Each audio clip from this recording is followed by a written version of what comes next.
So welcome. We're so excited to have you all here with us today.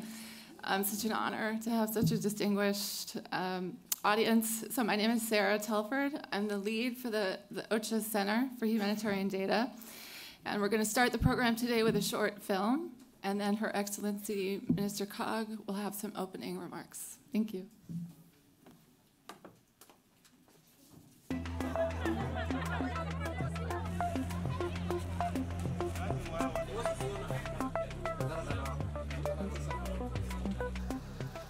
We are responsible for providing the general overview of food security situation in Nigeria. We have a device, and in it we have what we call the open data kit. We get prices on common things like rice to understand the price trend. It helps us know when these things increase, that means there's need. By the day, they're actually growing.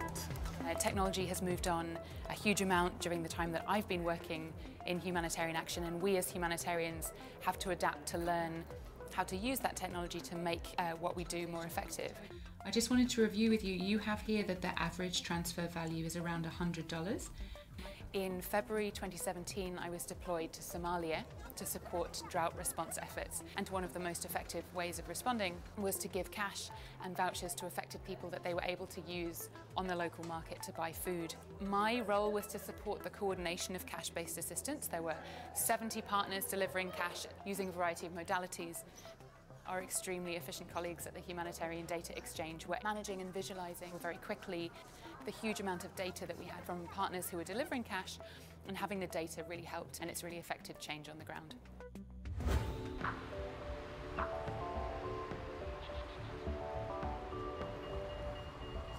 One of the most exciting things about the Centre for Humanitarian Data is that in addition to housing the Humanitarian Data Exchange, this will also build a community of bringing together data experts, data scientists and humanitarians to think about how can we use the data that we have about humanitarian action, humanitarian need, to build a leaner, stronger, better system which delivers more effectively for the people that need assistance most at the right time. The Centre for Humanitarian Data in The Hague is going to help move us in OCHA from the leadership position we have now to a world-leading position in using data to solve humanitarian problems. The Hague Centre is going to help us be much better at predicting the next problems, and so accelerate action, which will lead to better action, cheaper action, more lives saved, more lives protected. We face unprecedented humanitarian need. The gap between need and resources is growing every day, and that only means that we have to make sure that we use the resources at our disposal more efficiently, and data plays a really key role in that. So that's why we're so excited about the Centre for Humanitarian Data in The Hague.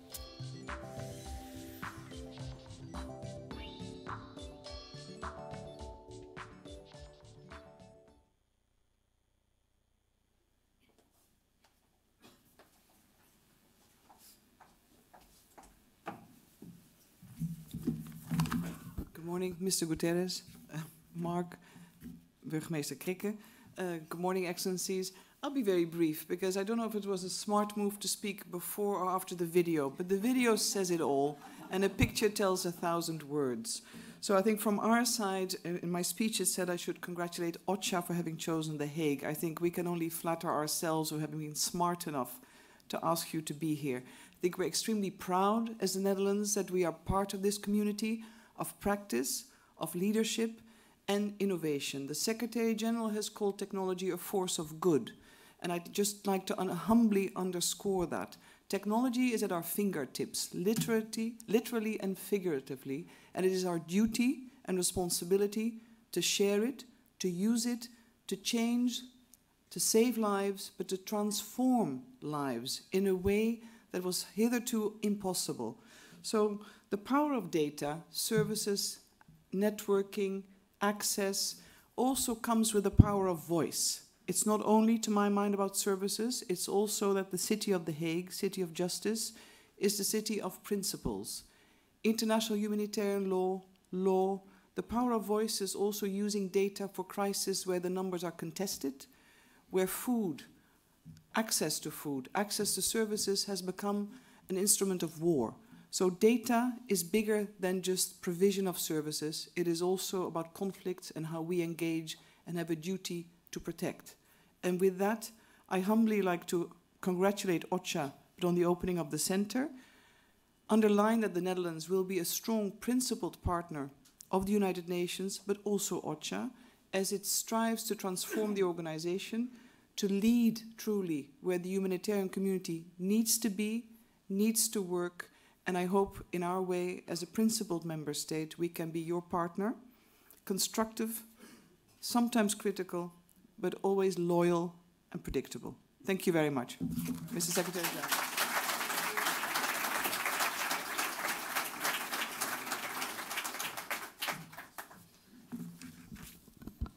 Good morning, everybody. Thank you very much, Minister Sigrid, and welcome everybody to this morning's event. Thank you so much, Mayor Krieke, for hosting us here in The Hague, and we're absolutely thrilled to be doing this in partnership with the Government of the Netherlands.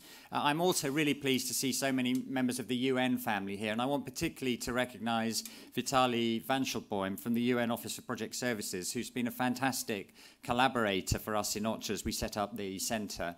And I also want to thank many of our generous donors in OCHA, who I see sitting in front of me as well, for your support with this venture. You know, historically, many millions of people have been caught up in famines or floods or fighting round the world without anybody else round the world being able to see what was happening. In today's world, everyone, pretty much everywhere, pretty much all the time, can see everything. And when human beings see other human beings suffering, there is a natural urge to want to help. And that is the opportunity that is provided by modern technology and by the data center that we're trying to establish here. We have the opportunity to see things as they're happening, but also, crucially, to predict what's going to happen next. That point that Sophie made in the video, that is where we see a really big opportunity for using data better in solving humanitarian problems. If we use the techniques of predictive data analytics, we will be able to work out the next problem before it crystallizes, and then we will act faster, cheaper, better. We will protect more people, and we will do it cheaper. So that is the challenge that we've set Sarah as the head of the data center, and I think it's a fantastic challenge for humanitarians to engage with, and we're thrilled to be partnering with the Government of the Netherlands and the municipality to do that. I'm also really pleased that this builds on something we've been doing here in The Hague since 2014, which is the Humanitarian Data Exchange. The Humanitarian Data Exchange is now used in every single active crisis in the world, including this year in Bangladesh and Yemen and Somalia and in Afghanistan. And it's used by people across 165 countries. New organizations join the Humanitarian Data Exchange every week. Facebook soon will become a member as well, which recognizes the importance and value we attach to partnerships with the private sector. So the Centre for Humanitarian Data is the next leg of this journey. It goes a long way beyond HDX because it's trying to get into the predictive and actionable areas of activity. And it is important for us too that it's a collaboration here in this building with the rest of the Hague Humanity Hub. So creating an open workspace in which technology companies, academics, humanitarian groups and others can collaborate will enable us to develop a new kind of business model which will improve the effectiveness of humanitarian response in the decades ahead. Humanitarian action actually is one of the unsung success stories of the United Nations. Probably we should sing a bit louder and a bit more often about the fact that we, every year, reach and protect tens and tens of millions of people through humanitarian action around the world, and we unquestionably save millions of lives. And as a result of the data center, we're going to be doing that better, faster, for more people in a better targeted way. So that, Sarah, is your challenge. On which note, I'm really thrilled to invite the Secretary General to talk to us.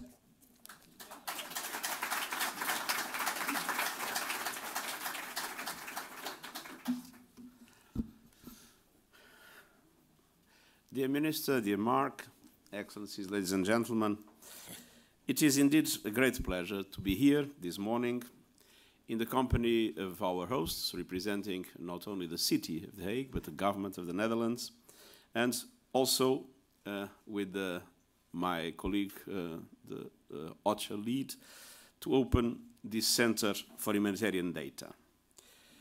This is, I think, a signpost for the future. It shows how the technologies that are revolutionizing every aspect of our lives can be harnessed to help and support vulnerable people all over the world. Well, I graduated in engineering, and Mark, among many other capacities, is also an expert accountant. So between a former virtual engineer and a former real accountant, I think that we can stand side by side to support an initiative that uses facts, figures, and systems to drive more effective action. And we are experiencing extraordinary advances in data science, artificial intelligence, and technology that are already having a profound effect on society. Cars drive themselves, machines can learn on their own, let's hope they don't learn too much, and virtual and augmented reality are becoming mainstream. But as these innovations flourish and spread, we also face timeless challenges that are well known to you all: war, famine, mass displacement, violations of basic rights, rising inequality, and environmental degradation, namely with climate change. These problems, many of which are exacerbated by exactly climate change, have led to huge increases in humanitarian needs. This year's Global Humanitarian Overview calls for $22.5 billion, the largest amount ever. This to help 91 million people, the most vulnerable of the 136 million affected by crises around the world. The challenge is to connect innovation and harness it to help these millions of vulnerable people. And this is exactly what brings us here today, and putting data and technology to work for people in crisis.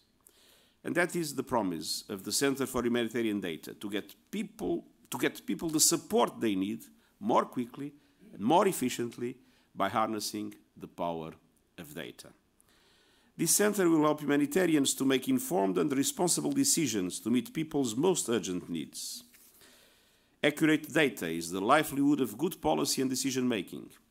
Obtaining it and sharing it across hundreds of organizations in the middle of a humanitarian emergency is complicated and time-consuming, but it is absolutely crucial. This center will make that difficult task far easier, speeding up the flow of data from collection to application. Responders and decision-makers will be able to work with accurate, reliable facts and figures based on real-time situational awareness. And I was fascinated to learn that the Humanitarian Data Exchange also has its own language, the Humanitarian Exchange language.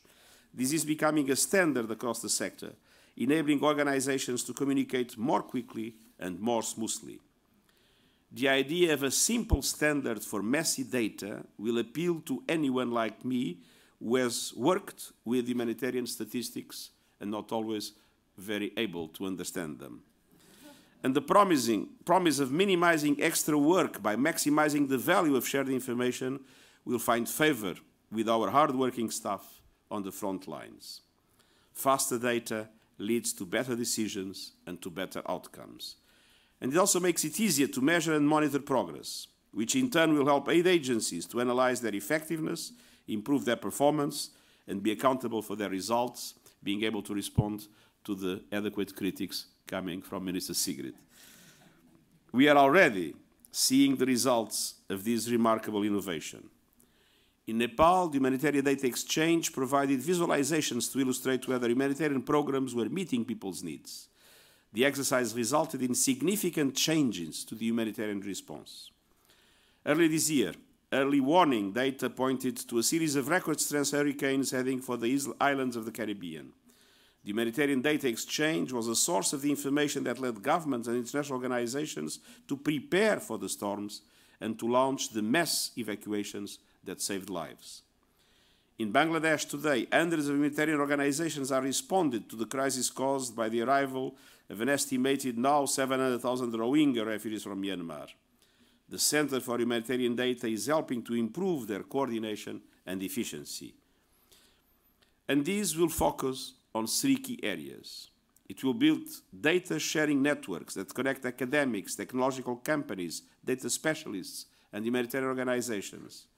It will help humanitarian staff to improve their data skills and tools, and it will develop and promote policies to ensure that all this data is used responsibly and that sensitive data is protected. Coming from UNHCR, I know exactly the value of sensitive data to be protected for the protection of people.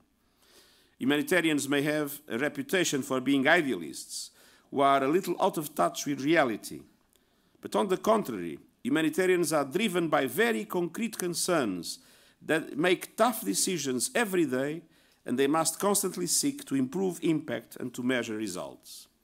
This center will make that task easier, and I thank all those that were involved in creating it, and of course, the Dutch government and the City of Hague for hosting it.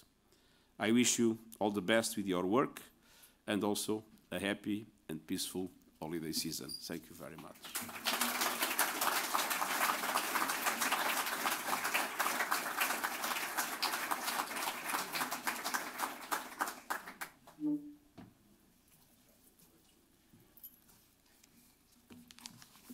Mr. Secretary General, Mr. Under Secretary General, Madam Minister, Excellencies, ladies and gentlemen.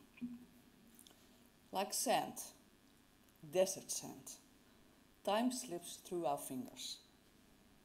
Anyone who doesn't believe that is willfully blind. For years, our planet has been telling us loud and clear, stop CO2 emissions, stop deforestation, stop climate change. Soon after you took up office, Mr. Secretary General, you gave a stark warning. Climate change fuels conflicts and causes humanitarian disasters. You called on the UN to play a more active, preventive role, to offer people better prospects for a decent existence. I'm usually a little bit taller than all the speakers before me, but sometimes I forget. Sorry. To offer people better prospects for a decent existence. This is a message that we in The Hague hardly agree with. A great deal is talked about climate change, but it is time to take action. Last week, the 3rd Planetary Security Conference was held here in The Hague.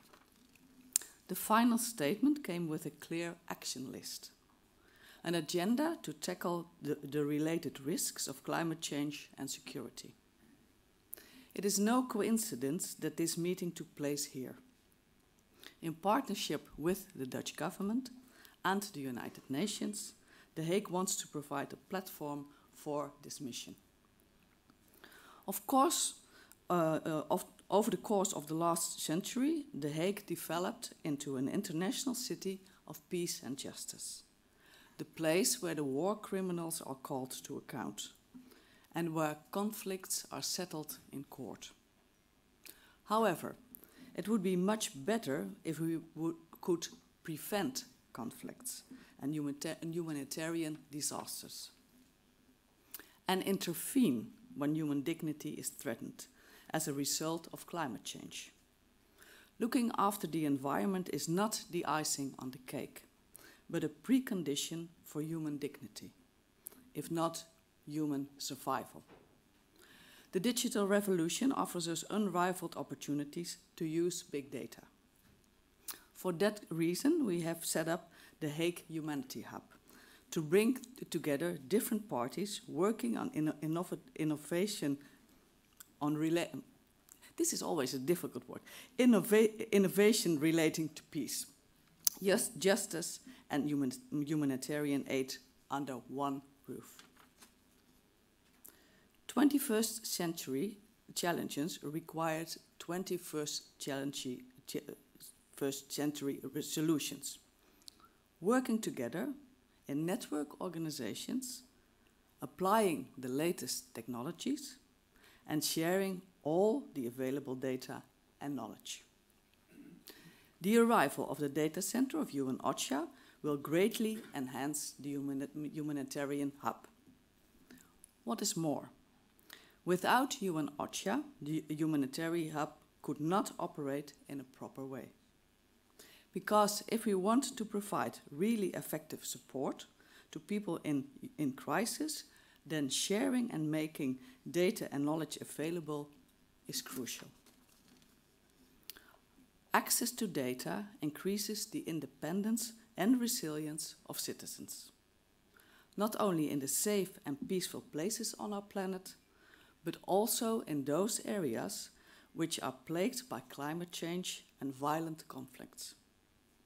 Institutions can make human resilience stronger in the face of natural and man-made disasters.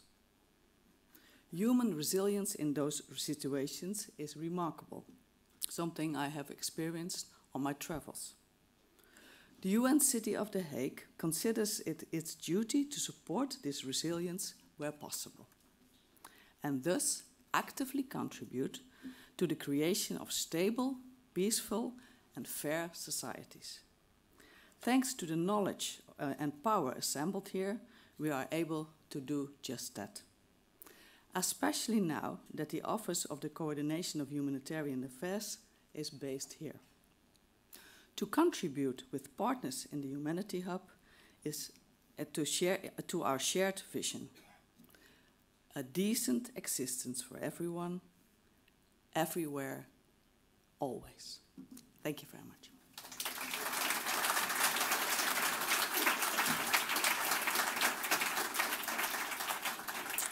And now for the official ceremony, I would like to invite the Secretary General, the Under Secretary General, the Assistant Secretary General, as well, of course, as Madam Minister, to step forward to join me in feeling this beautiful, I hope it's beautiful, plaque.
It's even more impressive than I thought. Actually, it's very good space, isn't it?